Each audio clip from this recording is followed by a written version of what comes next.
So next up, we have Murray Meyers from the city of San Antonio. Murray has worked in the sustainability field for the past 10 years with stops in Dallas, Fort Worth, and now San Antonio. He's been involved in heat mapping and heat mitigation strategies since the first ever workshop with the Urban Sustainability Directors Network on smart services back in 2019, which is when we met Murray and started working with him. All right, Murray, take it away. Awesome. Well, thank you so much, Maria. Happy to talk to all of you about our latest efforts and what's up next. But yeah, my role, just to start off, is quite unique. As Maria mentioned, I've been working on this since the first workshop in 2019, and since then, mostly working on it, as a hobby on my free time. It wasn't a specific role within the city. And so when the city manager's office and city leadership came to us last fall and said, hey, we would like to accelerate the cool pavement pilots and we'd like to do a bunch of other works, I was in a unique position to facilitate and work with our public works department. So whereas in most cities, public works department are the lead, in our city, our Office of Sustainability facilitates and manages a lot of it. So in terms of our journey, I'll cover a couple of our projects. For us, of course, it started with our climate action plan in 2019, which was passed. The Smart Services Workshop was extremely helpful to kicking things off. And then we had milestones along the way. And this looks like a linear path, but it's an evolving field. Things change, relationships have to be developed and built. So there were some lulls. So there's some periods of time where we weren't sure how or if we were going to move forward, but we found that persistence was the key. And so we'll cover a little bit on each of these topics later. But first, it all started with the Smart Services Workshop in 2019. I see some of y'all here. I was looking through my pictures a couple of days ago. Jonathan from Climate Resolve was there, Victoria from the EPA, a lot of folks. This picture on the left, this is probably where Cool Pavement was born in Phoenix. You can see on the left, that's Mark Hartman talking with Greg Spots about the pilot in LA. And then shortly after that, Phoenix just really accelerated their Cool Pavement pilots. But what was really important at that workshop was we looked at all the mitigation tools, and I think as a group, we realized that we were really behind in terms of heat mitigation. I heard some people say where stormwater management was in the 1930s, that's probably where we are now with heat mitigation. There's only a handful of tools. There will probably be more. How each one is used may also evolve and change over time. We're just not sure. All of us are kind of exploring and testing multiple things. And then we also learned from USC and Caltech, and we looked at some of the latest maps in California and LA. And then Greg Spots was really great about sharing some of their lessons learned with Cool Pavement. So we learned quite a bit. So when I came back to San Antonio, I think I was thinking in terms of logically, what are the next steps? And so I thought, well, in terms of surface area and surface types, maybe the largest surface area would be best, and let's start with that. And so we looked at the Alamo Dome. That's where the Spurs used to play.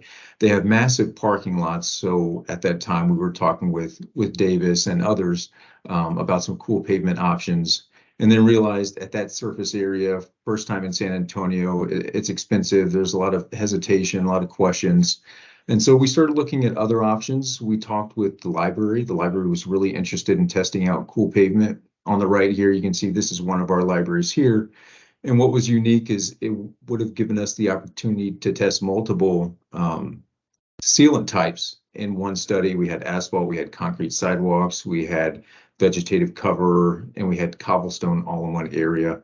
But as we talked more and more, we learned more about the department's concerns. It was also during COVID, so a lot of departments just didn't have the budget to test out something like Cool Pavement. You can see here on the left is another example from the library. They were on board from the very beginning. They understood Cool Pavement. They knew how it worked. They wanted to try it out. Another department is our downtown operations. And you can see here on the right, this is one of our city parking garages, another service type we wanted to test out. And so for a year and a half, we talked with probably 3 or 4 departments about multiple options, not just Cool Pavement, but tree canopy, cool roofs, things like that. And we slowly found a resolution between us and Public Works. So we talked with them all throughout that time period. They weren't ready yet for a number of reasons. We had a winter storm that came through in early 2021. They had staffing issues. And at the beginning, to be honest, there was a little bit of analysis paralysis. We looked at several street segments. We looked at equity, we looked at heat. The list started out with maybe 200 potential sites. We tried to narrow it down to 20, and then we still thought, well, maybe we need some more data. What about pedestrian counts? Or are there a lot of pedestrians taking these streets? And so we just kind of went back and forth over options for months. And then one day, someone from Public Works said, hey, what about this area on Hay Street Bridge? And we were like, well, it kind of fits with the heat score, the equity score. If that's what y'all want to do, let's move forward. And then a few months later, that's how we got our first pilot installed in Texas. And again, we worked with GuardTop on this. They supplied the material. We did, you can see this here, it's done with squeegees. If it would have been a larger surface area, we would have just used a spray truck, but we thought it was a good first step in what we were doing. And then, so if our climate action plan was the catalyst for this work, and then last summer was really the accelerator. You can see it was May, June, and July. It was the hottest on record. First for days over 90, second for days over 100. It was our second driest year. So it began to bubble up in terms of priorities for city leadership, and the residents started to pay greater attention to it. And that led to a couple of big changes.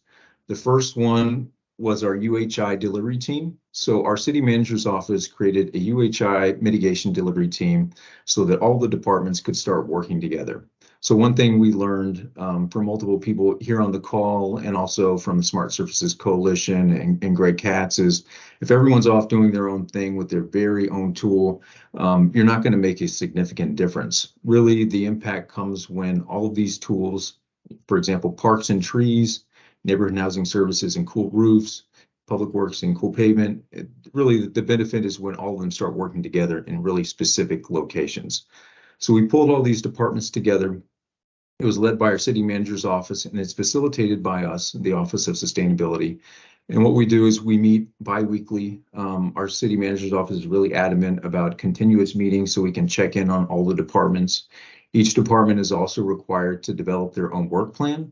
So we started talking with the departments and we said, hey, this is a requirement from the city manager's office.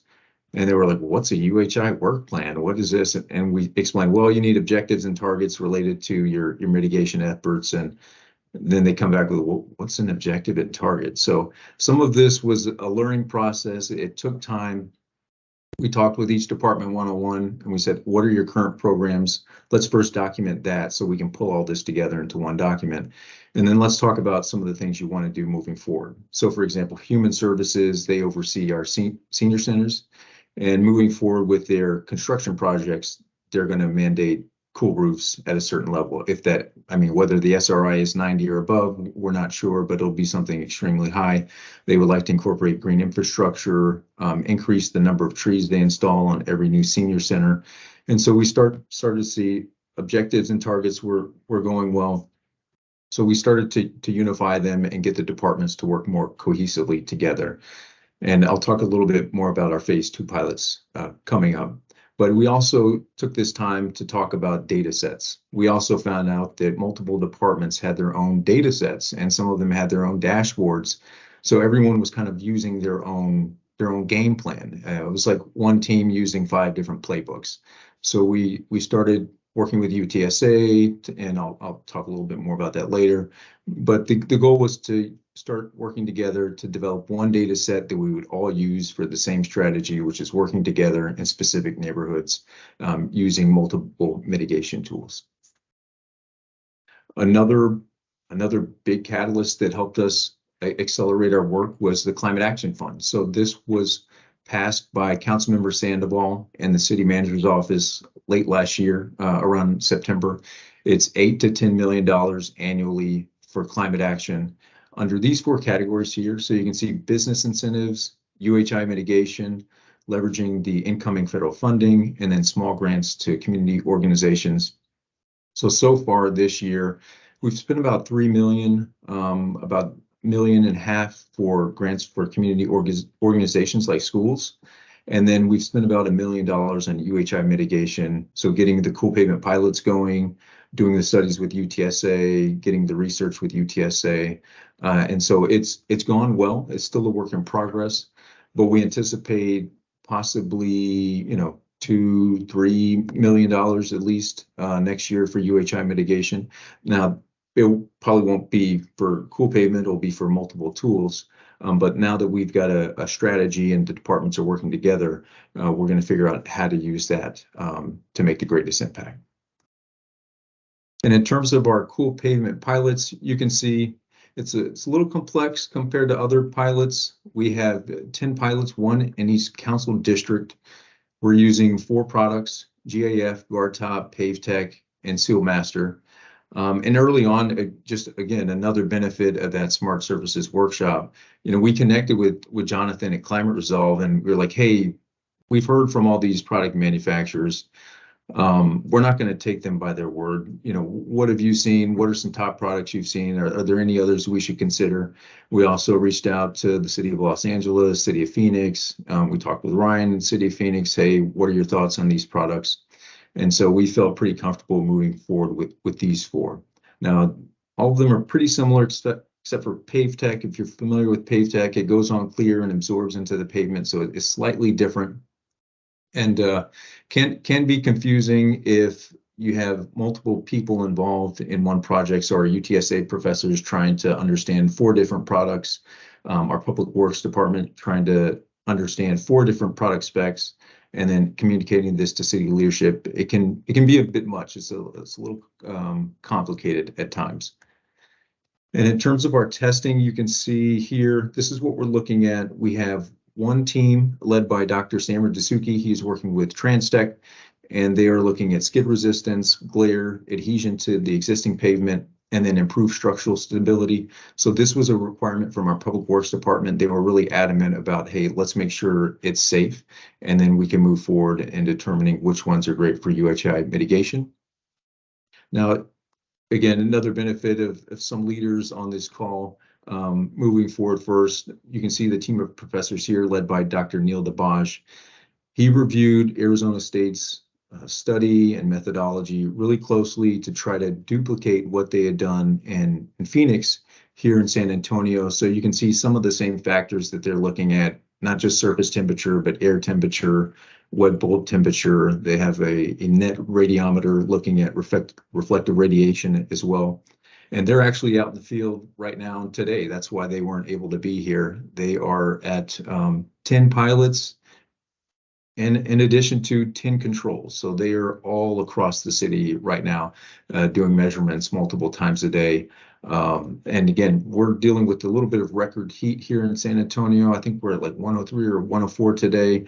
So, I mean, I feel bad for them, but it's really a great opportunity to document how the heat impacts the cool pavement and the asphalt under these conditions. And then just really quickly, some of the lessons learned. So it's been a journey for us. It's been 4 years, right place, right time. We were at the Smart Services workshop in 2019 and then worked on it kind of on our free time for multiple years. We met with and pushed multiple departments, the library, the convention center, Public Works, other departments. And we found that talking with each one of these departments over time and getting them on board really helped us when we move forward with the 10 major cool pavement pilots. Research was also really key for us. We went through a research phase probably between October of last year and January of this year. We met with product manufacturers multiple times. We met with the city of Los Angeles multiple times. We met with the city of Phoenix, Ryan and Ruben multiple times. We also talked with Jonathan at Climate Resolve, talked to Victoria at the EPA, and we looked at some of the results of the cool pavement products in other cities before we felt comfortable with the 4 we selected. And then for us, we found that coordination has been a little problematic when you have that many products you're testing all at once in multiple locations all throughout the city. So you have to have some really good coordination tools. I still don't think we've stumbled upon the best one. We use Gantt charts. We use all kinds of spreadsheets to track the current projects, the surface area, the temperatures, and then the next phase. So it can be a little difficult. And then education is also really key. So you may need to constantly educate and talk with other city departments, city leaders. It's an innovative product, and not many people think about what goes on the street. So when you explain, well, it's a different kind of product, it's a seal code, you have to explain how it's different, how it helps with urban heat island mitigation. These are all keys we found to be successful.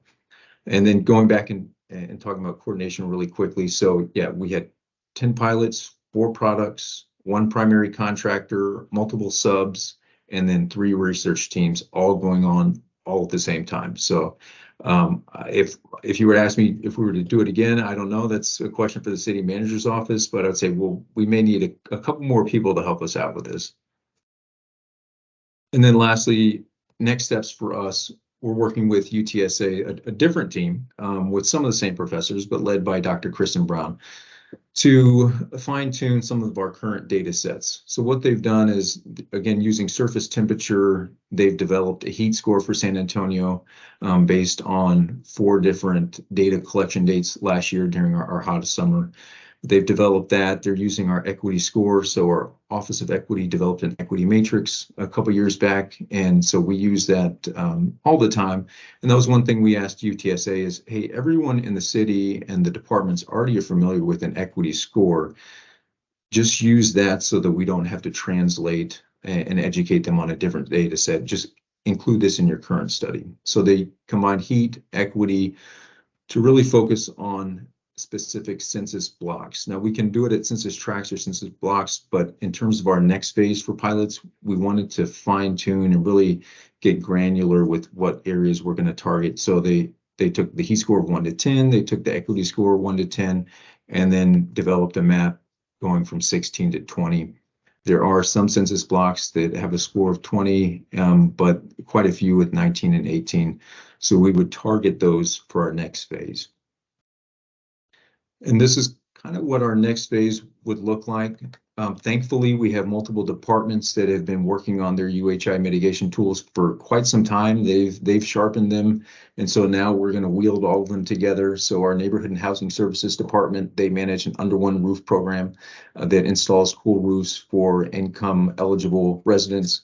So we're looking at using cool roofs, cool pavement, and trees. So trees are managed by our Parks Department. They have a tree mitigation fund where they plant thousands of trees each year. So we're going to combine these tools, possibly with green infrastructure and green spaces, into specific blocks or census blocks based on the data that UTSA is finalizing for us here in the next couple months.